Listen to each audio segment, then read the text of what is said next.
Shalom, Assalamualaikum warahmatullahi wabarakatuh. Salam sejahtera untuk kita semua. Halo semuanya, perkenalkan nama saya Meko Adekuswarjo, biasa dipanggil Koko.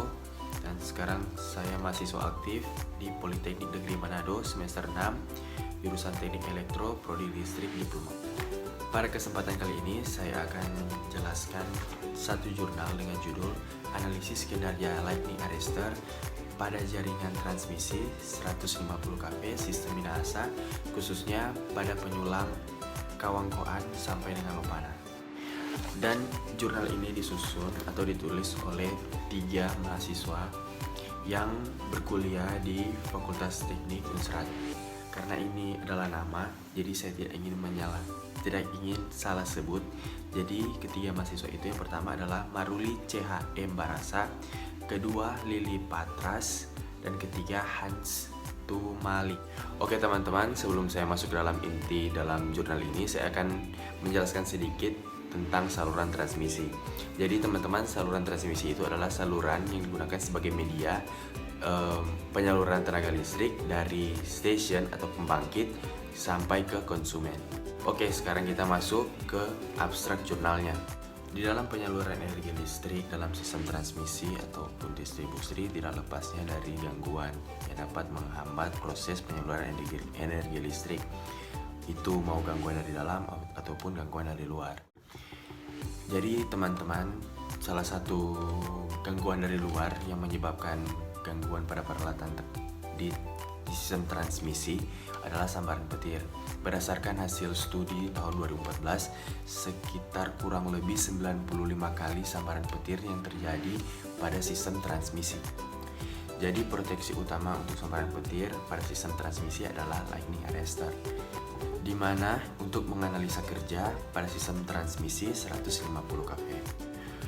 Oke teman-teman, itu adalah abstrak dari jurnal yang saya bawakan. Sekarang kita masuk ke pendahuluan. Yang pertama adalah tegangan lebih. Dalam pengoperasian sistem tenaga listrik perlu perhatian khusus pada sistem proteksi terhadap tegangan lebih. Karena tegangan lebih adalah tegangan yang hanya dapat ditahan sesaat. Tegangan lebih berdasarkan sumbernya ditimbulkan oleh, yang pertama adalah tegangan lebih petir atau lightning over voltage pada peralatan listrik, baik sambaran langsung, tidak langsung maupun induksi. Yang kedua adalah tegangan lebih surya hubung atau switching over voltage, baik dalam operasi penutupan atau operasi pembukaan saklar. Dan yang ketiga adalah tegangan lebih sementara atau temporary over voltage. Di sebelah kiri saya adalah gambar dari pelepasan muatan. Kita masuk pada bagian kedua, yaitu mekanisme terjadinya petir. Petir merupakan peristiwa alam yang terjadi di atmosfer pada saat hujan. Muatan akan berkonsentrasi di dalam awan dan muatan yang berlawanan akan timbul di permukaan tanah bawahnya. Jika muatan bertambah, maka beda potensial antara awan dan tanah pun akan naik. Maka medan yang ada di udara pun ikut pun naik. Jika kuat medan ini melebihi kuat medan di antara awan-awan, maka akan terjadinya pelepasan muatan. Contohnya seperti gambar yang pertama yang saya tunjukkan tadi. Ketiga adalah parameter petir. Parameter petir ini berfungsi untuk menghitung atau mengukur efek yang terjadi oleh sambaran petir, antara lain. Yang pertama adalah arus puncak untuk menentukan jatuh tegangan resistif. Yang kedua adalah kecuraman kenaikan arus atau dengan rumus DI per DT, menentukan tegangan jalan pada induktif. Yang ketiga adalah muatan arus, merupakan muatan ukuran energi arus petir sebagai arus loncatan petir ke logam. Yang keempat adalah impedansi saluran dengan rumus Z sama dengan R tambah J kali X. Nanti rumusnya akan saya tulis di sini agar lebih jelas. Impedansi saluran terdiri dari dua. Yang pertama adalah resistansi saluran dengan rumus R sama dengan P kali rugi-rugi daya dalam penghantar per I kuadrat. Rumusnya akan taruh di sini ya teman-teman. Rumus untuk mencari nilai resistansi adalah R sama dengan Rho L per A. Nanti rumusnya saya akan taruh sebelah sini agar lebih jelas. Oke teman-teman, sekarang kita masuk pada bagian inti dalam jurnal ini, yaitu metode penelitian. Kita masuk pada bagian umum. Gardu induk Kawangkoan dan gardu induk Lopana merupakan gardu induk yang termasuk dalam sistem Minahasa. Kedua gardu induk ini dihubungkan oleh saluran transmisi dengan tegangan 150 kV, di mana panjang saluran transmisi adalah lebih dari 100 km. Di dalam penyaluran daya, kedua gardu induk ini seringkali mengalami gangguan dari luar, yaitu sambaran petir.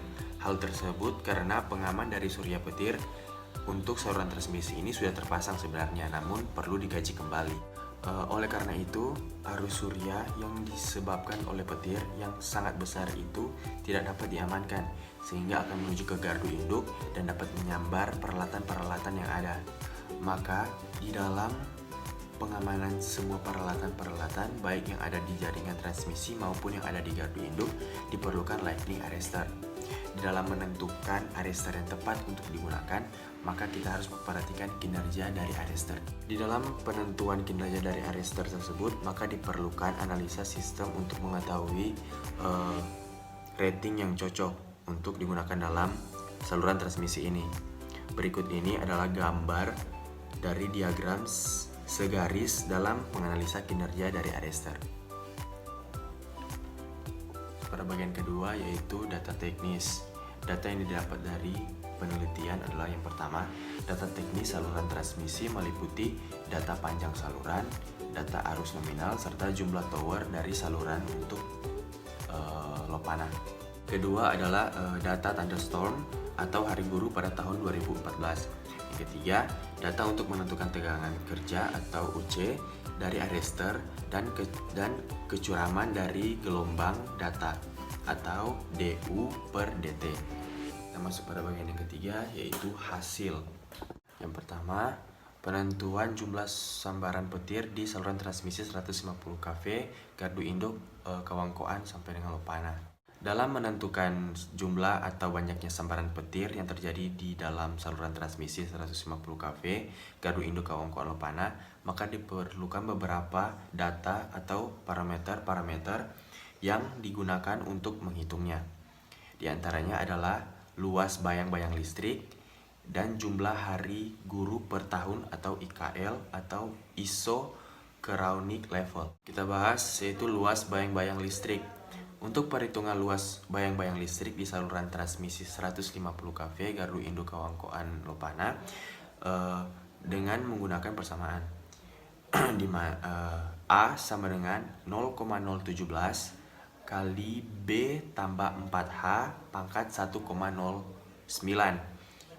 km per 17 km saluran, di mana B sama dengan 0 untuk suatu kawat dan H adalah tinggi rata-rata kawat tanah di atas. Nanti rumusnya akan saya taruh sebelah sini. Tanah untuk keadaan geometris lintasan saluran transmisi Kawangkoan Lopana merupakan lintasan jenis tanah berbukit, di mana H sama dengan 2H. Jadi H sama dengan 28,5 meter yang tertera di lampiran. Maka H sama dengan 2 kali 28,5 meter sama dengan 57 meter. Maka A sama dengan 0,017 kali 0 tambah 4 kali 57 pangkat 1,09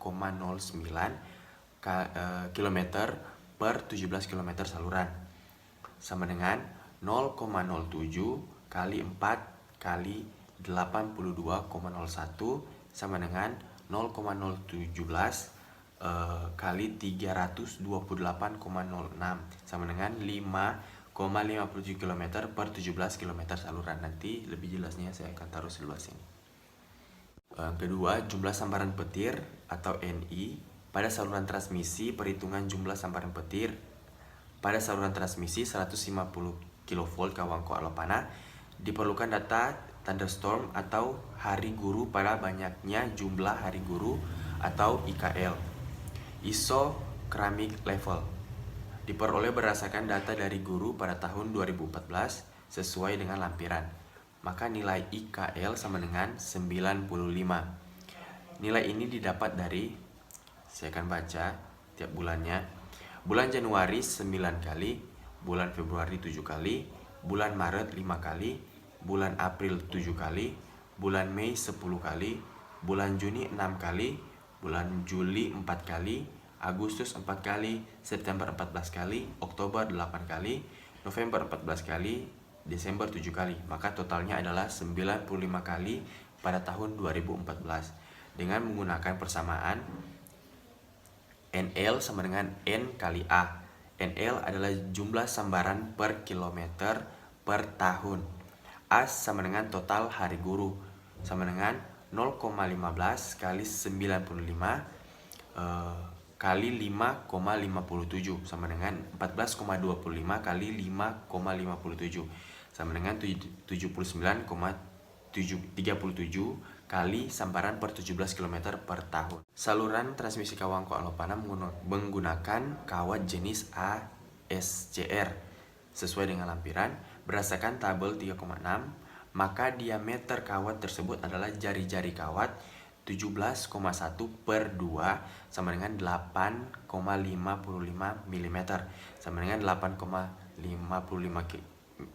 mm kali 10 pangkat 3 meter. Maka diperoleh impedansi surya sama dengan akar L per C sama dengan 60 IN 2H kali per R ohm sama dengan 60 IN 2 kali 28,5 per 8,55 kali 10 min 3. Nanti lebih jelasnya saya akan taruh di sebelah sini. Oke, kita lanjut, yaitu parameter sistem.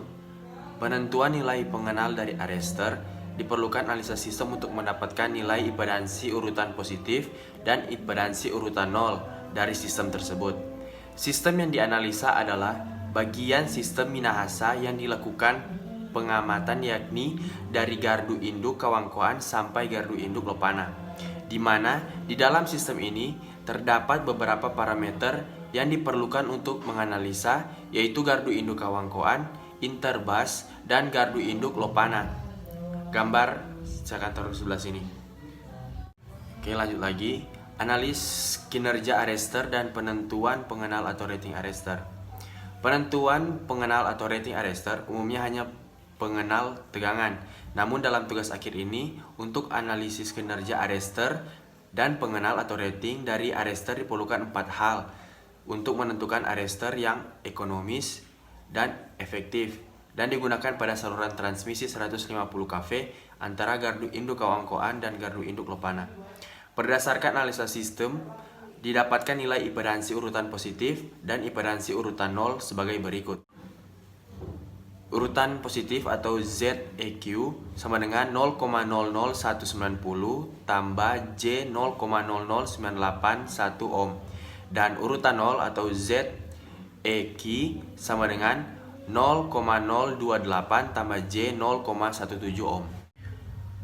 Arus pelepasan atau arus kerja arrester. Di dalam penentuan arus pelepasan atau arus kerja dari arrester, maka diperlukan tegangan gelombang datang atau UD, tegangan pelepasan atau tegangan kerja atau UA, arrester dan impedansi surya atau Z.